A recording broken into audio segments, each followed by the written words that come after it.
ruídos sonoros estão por toda parte. São motores de eletrodomésticos em casa, nos estabelecimentos comerciais, são as buzinas e os motores dos carros nas ruas, das motos, os veículos, enfim. A música no shopping, nos bares, no escritório, dentro dos nossos ouvidos. Nós vivemos num mundo cheio de ruídos e isso nem sempre está sob controle. Como então manter a saúde auditiva, especialmente das crianças e dos jovens? Uma estimativa, aliás, aponta que até 1,3 bilhão de indivíduos entre os 12 e os 34 anos de idade em todo o mundo provavelmente têm práticas auditivas inseguras e que, por isso, estão sujeitos a perdas na audição. Que riscos são esses e como prevenir? É o que nós vamos conversar agora com a otorrinolaringologista Juliana Simões. Então, vem com a gente nesse papo. Bem-vinda, Juliana. Oi, Maísa, obrigada. É um prazer estar aqui batendo esse papo. Estou muito feliz. Você sabe que dizer essa palavra otorrinolaringologista é quase que assim, um trava-línguas, um desafio, né? As crianças geralmente têm dificuldade, né? Uma das palavras que elas mais se enrolam no início. Eu acho que a dificuldade não é só de falar a palavra, mas de entender também o que faz, né? O otorrino. Vamos chamar o otorrino para ficar mais fácil, né? Então, o otorrinolaringologista é, como o nome fala mesmo, é o especialista que cuida das vias aéreas superiores. Então, cabe ao otorrino o diagnóstico, o tratamento e o acompanhamento clínico e cirúrgico das patologias que envolvem nariz, seios da face, os ouvidos e a região da faringe, né? Então, as doenças de amígdalas, a região de laringe também, né? Cordas vocais, também é uma competência do especialista de otorrino. Você sabe que eu estava aqui coçando meu nariz, coçando, eu digo, eu vou acabar fazendo uma consulta aqui com a Juliana. Mas não é bem assim, né? Aliás, quando é que a pessoa pode perceber que ela está precisando ir num otorrino? Então, Maísa, a nossa rotina do consultório, ela é muito voltada para as queixas nasais, né? É o que a gente mais observa. Então, são pacientes com rinite alérgica, pacientes com obstrução nasal, sinusites, né? A gente viu muito no ano passado um boom de sinusites agudas nesse pós-Covid, né? Pós-isolamento, então a gente vê muito. Mas também cabe ao otorrino cuidados da voz, né? Então, o paciente que tem muita rouquidão, que tem talo na garganta, pacientes que têm alterações do ouvido, que vai ser mais o tema, o foco da nossa conversa hoje, né? Então, zumbido, perda auditiva, dor de ouvido, tudo isso é contemplado no consultório médico do otorrino. Então, tudo isso a gente consegue ajudar através de um bom exame físico. Vamos falar das dores, porque eu acho que assim, nossa, eu tenho a impressão que as pessoas deixam mais de lado o zumbido, sei lá o que mais, mas quando dói, aí não dá, né? Dor de ouvido é o que incomoda muitíssimo. Criança sofre, né, com dor de ouvido. Quais são as causas, assim, principais? Então, dor de ouvido a gente pode classificar como queixas relacionadas ao ouvido propriamente. Então, a gente tem as otites externas, a gente tem a otite média, são duas doenças que geram muita dor. As otites externas, elas estão mais associadas a banho de piscina, agora nas férias teve muito, né? Especialmente criança, dói bastante. E a otite média, ela vem mais como uma consequência de gripes, de sinusites, até mesmo de crises de rinite mais intensas, né? Já causas extra-otorrino, um exemplo muito assim corriqueiro que a gente vê que pode ser curioso para quem está fora da área, são os transtornos da ATM, né? Tem uma DTM, que é uma disfunção na ATM, ele pode chegar ao consultório do otorrino com queixa unicamente de dor de ouvido, e quando a gente examina, a gente vê que, de fato, a raiz do problema não está nos ouvidos. Então, realmente, dor de ouvido é um sintoma que contempla uma série de hipóteses diagnósticas. No caso da rinite e da sinusite, o ouvido vai ser afetado pelo quê? Pela secreção que se forma e que pode ir para essa área? Exatamente. Quando o paciente tem uma crise de rinite alérgica, ele vai ter uma disfunção na tuba auditiva, que é um condutozinho muscular com uma luz bem pequena, que vai equalizar a pressão, né, do ouvido médio, da orelha média, com o meio externo. Então, quando o paciente tem uma congestão nasal muito intensa, seja por uma sinusite ou por uma rinite, ele vai ter essa disfunção na tuba, consequentemente vai ter acúmulo de líquido na orelha média. E isso, inclusive, é uma causa de dor de ouvido importante, que pode ser otite aguda ou não. e de perda auditiva. É uma perda auditiva temporária, inclusive. É muito comum os pacientes chegarem com sinusite e rinite, referindo que estão com a pressão no ouvido, com dificuldade para ouvir. Muitos falam que é como se estivessem subindo uma serra, por exemplo, né? Aquele ouvido tampado que não destampa por nada. Muitas vezes é líquido dentro. Essa sensação, né, de subir a serra, quando a gente está subindo a serra, normalmente a gente faz aquela tampa o nariz e faz, né, como se fosse soprar com a boca fechada, com tudo fechado, que aí destapa. Às vezes também, me parece que faz é doer mais. Isso é aconselhado de fazer em qualquer caso dessa sensação de pressão. Se você tiver uma sensação assim, muito com uma crise, é até prudente fazer, porque já destampa na hora sem causar nenhum desconforto. Agora, se de fato é um paciente que já vem em vigência de crise de rinite, é um paciente que está com sinusite, que já começou a ter uma dorzinha no ouvido, fazer uma manobra de valsalva, que é o nome dessa manobra que a gente faz de fato, pode ser bem doloroso. Então, não é aconselhável fazer antes de uma consulta médica mesmo. Não sabia nem que tinha um nome essa. Tem- E como é que faz exatamente? Porque para, né, tirar dúvida, sei lá, se alguém já fez errado. E você falou, né, de tampar o nariz e tentar soprar com a boca fechada, que essa manobra vai tentar fazer o quê? Levar o ar que a gente está, né, prendendo, aprisionando através da tuba para dentro do ouvido. Normalmente, se você sente o estalido e equaliza a pressão, tranquilo. Mas nesses pacientes que a gente está falando que estão acometidos por essas condições, pode ser que ele não consiga, de fato, pela disfunção. E aí é que vai entrar a dor e o desconforto. Também acontece às vezes da pessoa sente uma dor aí, nossa, aí ela vai atrás do remedinho da vizinha, da tia, da avó, né? Pede uma indicação ali de imediato. Eu tenho pânico de pensar que alguém está colocando alguma coisa dentro do ouvido. Nossa, e é cada coisa que eles botam que você nem acredita. É óleo mineral, tem gente que bota água oxigenada. Nossa, às vezes a gente vê até vídeo no YouTube, né, de pessoas ensinando a botar água oxigenada. Aí a gente já estende para o paciente que está com cera. Você já ouviu falar do Kunindu?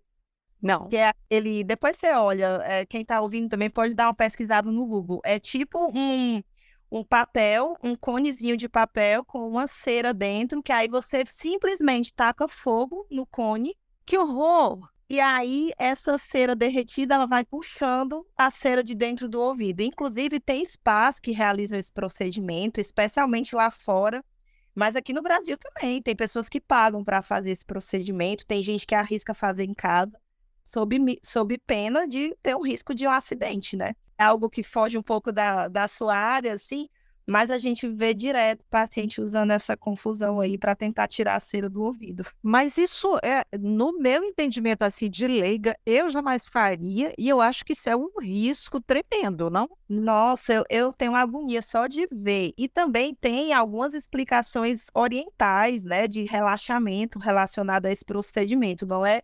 Eles utilizam para remoção de cera como um achado secundário, que eles começaram a perceber que tira a cera de alguma forma. Mas, assim, eu não consigo ver lógica para esse procedimento. Mas, assim, é dos absurdos que a gente vê na prática, né? As pessoas realmente não têm muita. Até urina, eu já vi pacientes aplicando urina, né, para tentar melhorar a dor de ouvido. São as coisas bem.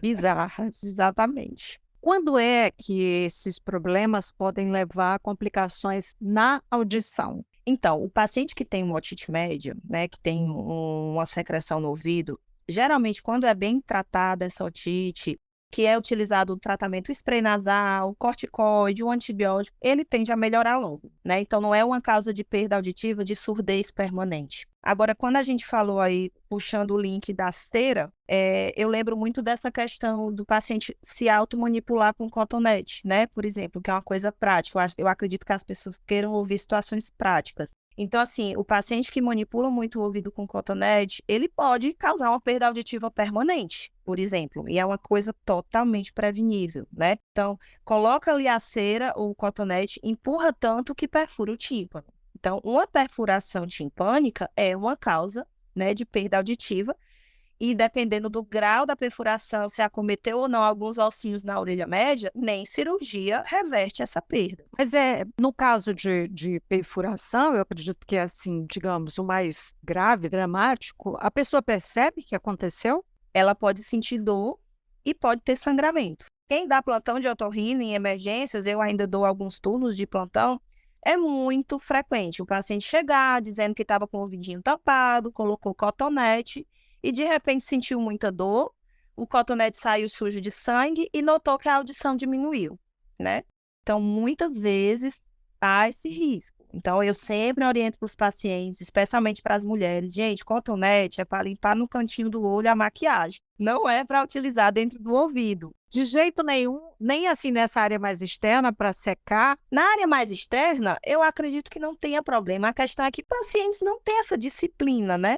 Assim, uma mãe de um bebezinho, né, que quer limpar ali por fora, a toalha não entra porque o conduto é estreitinho, né? Eu não vejo problema nenhum. Do terço ali da metade para fora do conduto não tem risco. A questão é que colocar o cotonete já vira um hábito, vira um vício. A pessoa toma banho, já vai ali, escova os dentes e já vai ali no cotonete. Então, esse hábito que eu tento bater na tecla toda a vida para os pacientes, porque é uma coisa totalmente prevenível. Como é então que a gente faz para higienizar os ouvidos? Então, a higienização dos ouvidos, ela pode ser feita com a toalha, porque realmente ninguém quer andar com a cera escorrendo no ouvido, né? O cotonete, como você bem falou, pode ser utilizado na região mais externa, mas o que é que eu oriento para os pacientes? Notou que aquela cera está começando a obstruir, como é que você nota? Você aperta assim o ouvido e sente que tem horas que tampa totalmente, aí você puxa e destampa. Quando acontece isso, é sinal que a rolha já está num tamanho relativamente grande. Eu, como paciente, não esperaria tampar totalmente para ir no otorrino, né? Porque aí, quando tampa totalmente, é o desespero. Aí o paciente vai para o cotonete, piora a situação. Vai para a lavagem caseira, riscos também. Vai para o tal do Conindu, coloca água oxigenada, aí começam as bizarrices que a gente vê em consultório. Então, começou a notar que a sua audição está diminuindo, já vai, porque a gente faz a limpeza. Hoje mesmo eu limpei 3 ceras de pacientes que não usavam cotonete, é até mais fácil para a gente tirar, porque a cera não está tão para dentro, então é um procedimento que não dói, a gente consegue tirar mais rápido. São essas orientações que eu sempre dou e no meu Instagram, inclusive, eu faço piada todo dia com essa questão do cotonete, porque realmente as pessoas deviam ter essa disciplina e muita gente não tem esse conhecimento, até porque está à venda, né? Você encontra na farmácia, então todo mundo quer usar. Eu tô chocada. É uma coisa meio eca, né? Eu não vou mentir, mas assim, todo mundo produz cera de ouvido do mesmo jeito ou tem gente que vai produzir mais?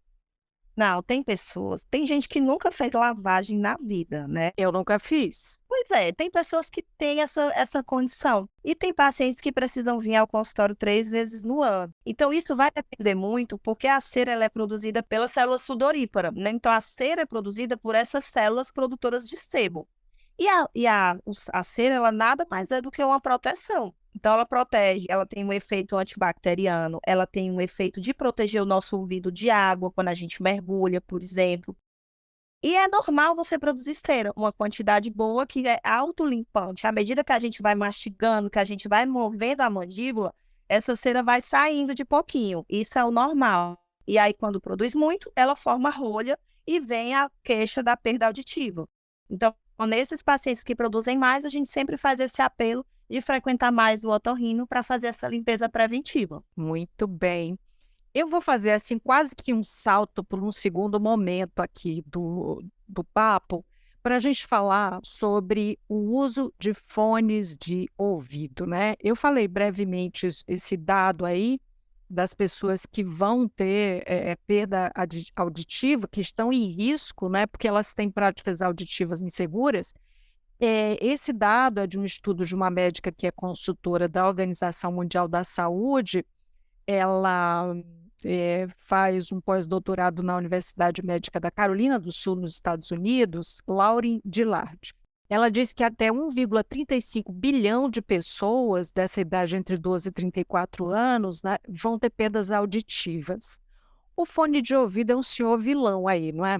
É assustador, mas e você sabe que na América do Norte, nos Estados Unidos, há um tempo atrás saiu um estudo mostrando que o aumento de perda auditiva é irreversível, que é a PAIR, né?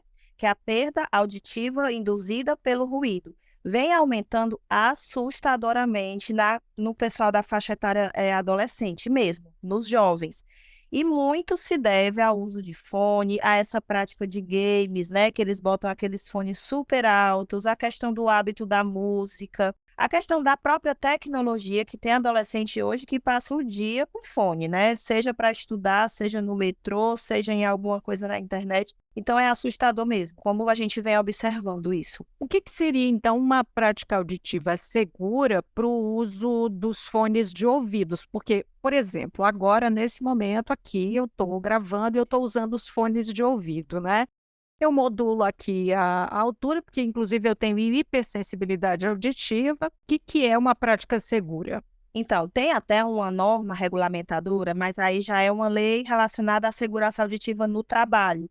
Mas pelos níveis auditivos dessa norma, a gente consegue ter uma noção mais ou menos, né, prática dos níveis permitidos. Então, para você ter uma ideia, sem risco de lesão e sem nenhuma proteção, o nosso ouvido ele aguenta até 85 decibéis por 8 horas seguidas, certo? Eu até trouxe para vocês aqui algumas explicações. Por exemplo, um bebê que chora muito alto, ele pode chegar até 60 decibéis, para você ter uma noção prática desses volumes. Uma britadeira, 110 decibéis. Um fone alto, 110 decibéis. Para você ter uma ideia, que geralmente, né, esses equipamentos mais modernos de fone, no volume máximo, ele pode chegar ao mesmo nível auditivo de uma britadeira. Então, para você ver como é assustador isso, né? E o nível permitido de ruído para cada volume vai diminuindo pela metade. Então, por exemplo, 85 decibéis até 8 horas. Se para 90 decibéis, ou seja, 5 decibéis a mais, eu só posso 4 horas diárias. Então, 100 decibéis, apenas 1 hora diária. E esses estudos, eles são realizados, de fato, baseados na prevenção de risco auditivo. Então, é assustador você imaginar que o volume máximo de fone num paciente, ele pode ser ouvido no máximo por 1 hora por dia, só que ninguém faz isso, né? Então, A senhora, então, aconselha que os pais continuem naquela de pedir para baixar o volume? É porque uma coisa, eu mesma, né, assim, como mãe, avó, diversas vezes eu fui tida como a chata, aquela que está sempre querendo cortar o barato, né? Então, como é que se faz? Como é que você faz para educar? Maísa, tem até para os pacientes que têm iPhone, isso é uma coisa que eu sempre falo na consulta para os jovens, principalmente quando eles vêm acompanhados com os pais. O iPhone, quando você vai lá nas configurações, na segurança, na parte de som, segurança, você consegue colocar o volume máximo que o seu fone pode chegar. Então, o meu celular, por exemplo, ele tem essa proteção. Eu coloquei até 90 decibéis. Porque quando eu vou para uma academia, alguma coisa assim que eu quero um estímulo sonoro maior, eu fico pouco tempo com esse 90 e a média que eu fico é abaixo disso. Então, é um limiar seguro. Eu sempre oriento isso para os pacientes. E assim, para quem não utiliza de tecnologia, que não está muito preocupado com isso, é uma questão, a gente sabe que lidar com adolescente já é mais complicado, mas é uma questão mesmo de diálogo, né? Às vezes eu peço audiometria quando os pais vêm muito preocupados e assustadoramente a gente já encontra perda. E o pior dessas perdas é que são perdas irreversíveis, né? A cóclea, né, que é a célula relacionada ao impulso nervoso para conduzir o som, aquelas células elas são literalmente queimadas com o som muito intenso. Então é uma questão de diálogo, é uma questão de mostrar, né, que quando tiver mais velho pode precisar de um aparelho auditivo. De fato, educar para que sejam satisfeitos com o som menor, mais baixo, realmente. Estou bem impactada com as informações aqui que você passou para a gente e querendo muitíssimo que a gente tenha também conseguido impactar as pessoas que ouvem agora, né, para que passem adiante essas informações, porque a falta da audição é algo que é muito ruim, né, segrega, né, isso não fica legal. O idoso com perda auditiva, gente, é mais uma coisa impactante que eu acredito que eu vou falar, porque poucas pessoas sabem disso. Mas o idoso que ouve mal, ele tem um maior risco de demência, ele tem um maior risco de depressão e, pasme, ele tem 90% mais chance de cair do que um idoso que não tem perda auditiva. E a gente sabe que queda é um dos índices, é uma das coisas que mais leva o idoso a falecer, né? Porque aumenta muito a morbidade do idoso. Então, assim, é muito importante essa conscientização desde a adolescência, desde a infância, por que não dizer, porque já tem criança hoje que tem muito contato com som alto, né? Pacientes que trabalham com música também têm que ter essa noção de fazer proteção, né? Vocês, jornalistas, que trabalham muito com fone, é importante, porque depois que você chega na idade mais avançada, existem, assim, vira um problema familiar, né? Vira um transtorno familiar, de fato, que a gente lamenta muito quando acontece, que às vezes tem uma negação acerca do uso do aparelho auditivo, que aí já daria tema para outra conversa, mas uma coisa de saúde pública, é um problema que eu acredito que tem que ser mais debatido mesmo. Agora, na realidade, essa é a minha percepção, a gente vai perdendo ao longo do tempo essa capacidade auditiva, né? Então, é algo assim, digamos, inevitável. Não, normalmente a gente tem uma condição que é a presbiacusia, né? Que é a perda auditiva relacionada ao envelhecimento. Mas assim, eu estou tentando mostrar que quando você perde essa audição mais precocemente, você chega na idade idosa com uma qualidade de audição ainda pior, né?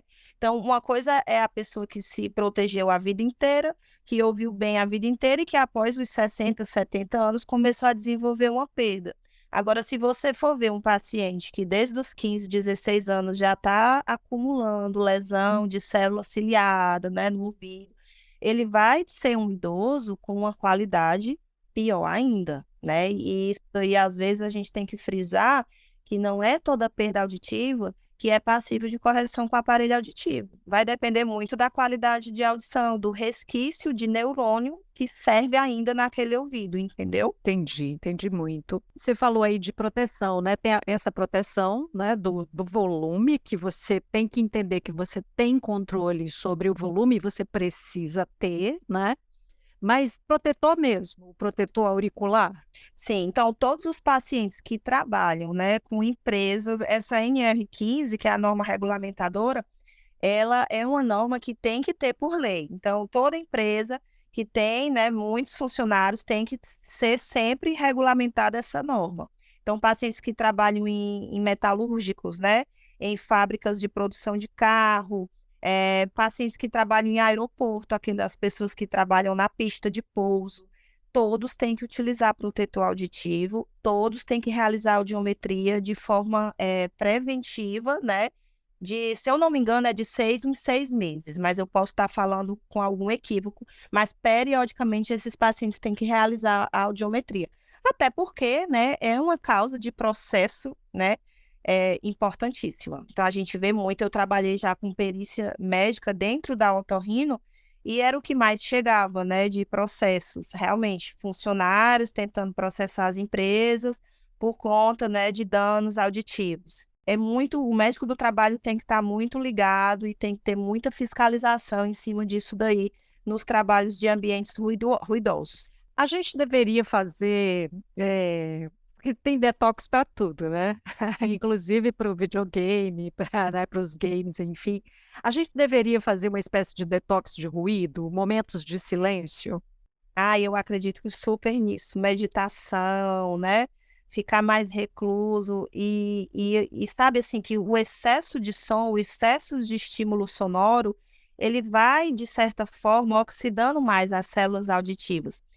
Tem pacientes, por exemplo, eu não sei se você já vivenciou uma situação parecida, mas, por exemplo, o meu pai já passou por isso. A gente foi para o casamento de uma grande amiga minha, a mesa da gente no buffet era muito próxima ao palco, então ele ficou a festa inteira muito perto da caixa de som. No outro dia, ele passou o dia com zumbido, o dia inteiro. E isso nada mais representa do que uma fadiga auditiva, né? Ele até fez audiometria e tudo, não tinha perda auditiva e 2, 3 dias depois voltou. E eu vejo muito paciente com isso. Então, é um alerta que eu dou. Olha, pode acontecer de você já estar com uma sensibilidade maior a essa sobrecarga de sons. Então, é importante tentar, né? Vai para uma festa, vai para uma balada, tenta não ficar tão perto, né? Vai para uma festa no outro dia, evita outro ambiente barulhento, porque realmente é importante para diminuir essa oxidação mesmo. E se a pessoa perceber algo dentro do ouvido? Tanto o banho de mar, de piscina e tal, que você percebe que entrou algum líquido ali que não saiu com aqueles pulinhos que se dá, né? Veja bem, eu estou dizendo os pulinhos, não estou dizendo você botar a água do mar lá dentro, porque, ai meu Deus, de novo, me dá um pânico quando eu vejo alguém fazer isso. Ou então, o pavor que é, por exemplo, entrar um mosquitinho, nossa. Essa daí também é a campeã do desespero depois da otite, né? O paciente chega com o bicho batendo, a asa batendo no ouvido, e aí tem jeito, é ir numa emergência, no pronto atendimento. Às vezes o bichinho morre, né? Tem pacientes que tentam colocar azeite, alguma coisa ali para ver se morre. Mas assim, eu não aconselho essa manipulação, eu não aconselho ficar arriscando colocar nada. Até porque quanto mais o bichinho se move lá dentro, pode, às vezes, dependendo do bicho, causar uma perfuração na membrana, causar uma perda auditiva, porque o barulho está ali muito perto da membrana, né? Então, o som realmente é muito intenso. E pode machucar, né, as outras regiões ali adjacentes. Mas é muito, aparece muito. É barata, é pernilongo, é besouro, eu já vi de tudo. Nossa! Eu depois que eu virei otorrino, eu só durmo com um lençol no meu ouvido.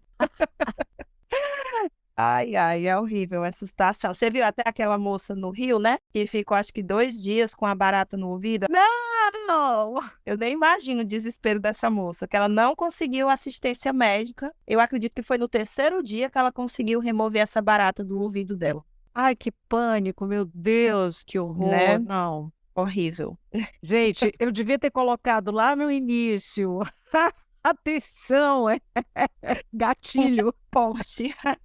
Ai, mas é a realidade, né, enfim. Mas aí o que faz? Vai na emergência e Aí a gente às vezes utiliza de algumas substâncias no hospital para tentar imobilizar, né? Geralmente a gente utiliza vaselina quando o animalzinho ainda está vivo, porque a vaselina aos poucos vai tirando a oxigenação ali, ele vai submerso na vaselina e acaba por morrer.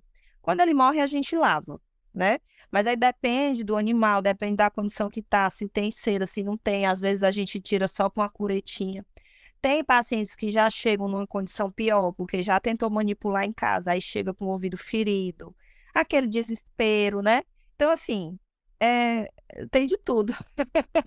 cuidados especiais com as crianças, né? Nossa, aí crianças, ouvido e nariz em criança é super comum, elas colocam de tudo. É massinha, é milho, caroço de feijão, aquelas bolinhas de isopor pequenininhas. É super frequente. Isso daí também aparece muito e eu sempre alerto muito os pais para ficar observando. Às vezes é para chamar atenção, né? Às vezes é para se descobrindo mesmo, não sabe que tem esse orifício, né? Mas é sempre bom conversar e evitar, mais uma vez, né, que às vezes tem pais que tentam lavar em casa, que tentam remover por conta própria.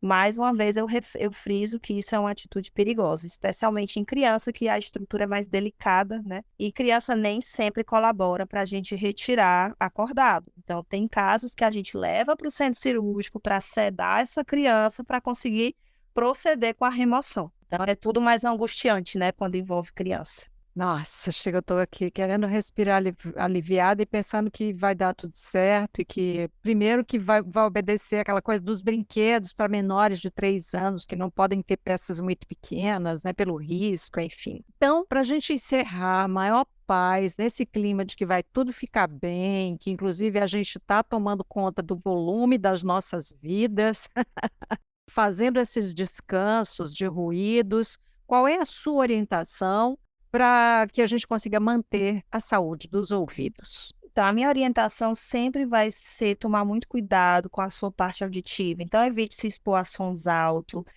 evite manipular os ouvidos, né? Então, se você sente que a audição diminuiu, já busca o otorrino. Nem sempre é cera, né? Existem outras entidades que causam perda súbita de audição e precisam ser prontamente tratadas e diagnosticadas. Então, assim, eu sempre falo, gente, com a audição não se brinca, né? A gente não vê, né, assim, mas a gente sente, é um dos nossos sentidos e é importantíssimo. A gente só sabe a importância dele quando a gente perde, ainda que parcialmente. Então, especialmente para os jovens, tomar cuidado com o volume de som, para os idosos, né? Perder esse bloqueio em relação ao aparelho auditivo, perder esse bloqueio em relação à surdez, né? Da mesma forma que o nosso cabelo fica branco, a célula auditiva envelhece. Então, a gente precisa também cuidar, né, da audição, que é um dos tesouros que Deus nos deu. Então, realmente tem que ser tratado direitinho. Muito bom. Quero agradecer, então, pela sua presença aqui com a gente, pelas informações importantes. Até uma próxima, Juliana Simões. Obrigada, eu que agradeço. Um beijo. E assim nós chegamos ao final do episódio de hoje do Papo Saúde.